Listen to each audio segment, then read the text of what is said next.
Hi everyone, this is Mike from Music Ministry 101 here with tip number 11 in my 20 tips in 20 days videos. In this tip, I'd like to show you how I teach my choir members to mark their music so that we all do things together. For instance, we breathe at the same time and we don't breathe at the same time as well. I'd also want to show you a way that you can structure a hymn to make it more like a song, more of a presentation at your liturgy. So let's go over to the desk and I'll show you now how that works. Okay, here we go. So this is Alleluia, Sing to Jesus. And I'd like to show you how I would teach them where to breathe in the first stanza, okay? So, Alleluia, sing to Jesus. I'd like them to take a breath right here. So the way you mark that in your part, if you've never seen it, is with a breath mark, which looks like an apostrophe. I'll put it on both staves, all right?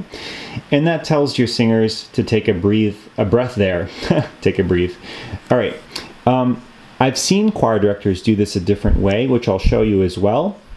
If you did not have that breath mark there, actually, why don't we go down to the next line?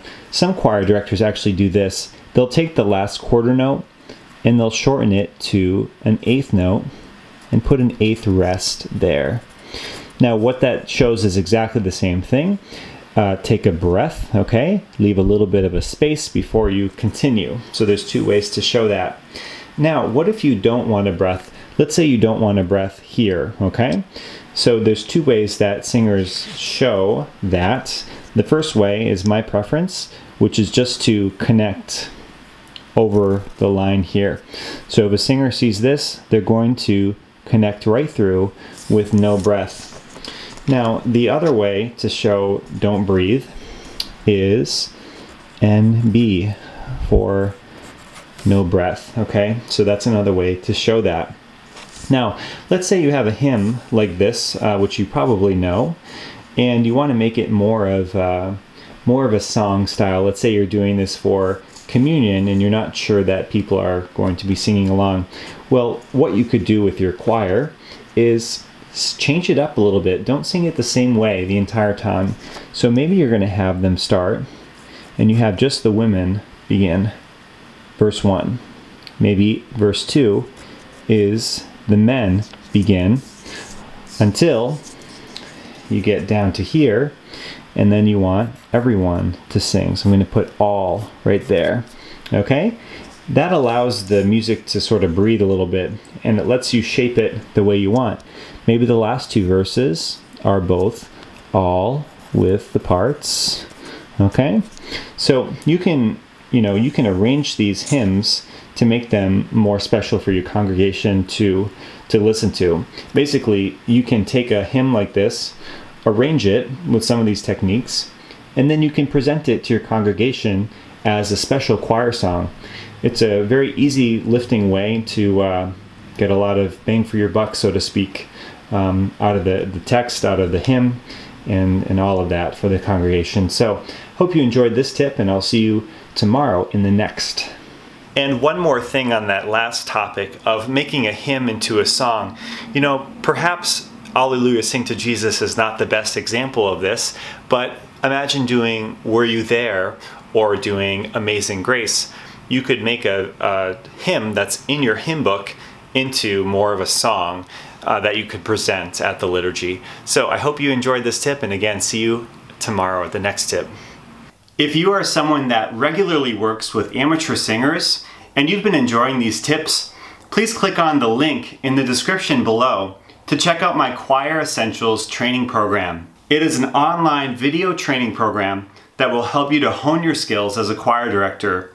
Whether you need to recruit more members, get them to sound professional, in tune, with a clear and free tone, or if you need help with working with difficult members, or keeping your members happy in general, this program is for you. So I encourage you to click the link in the description below and check it out. And if you found this particular tip to be useful, I'd love to know that you're here and that I should keep producing this content for you. So please smash the like button below as well.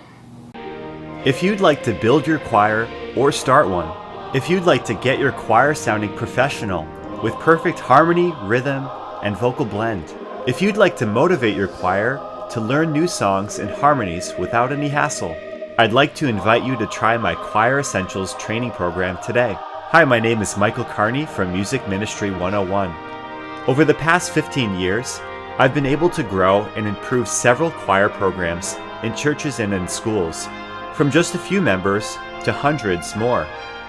And during that time, I've had the honor of leading choirs of all ages and sizes into successful performances.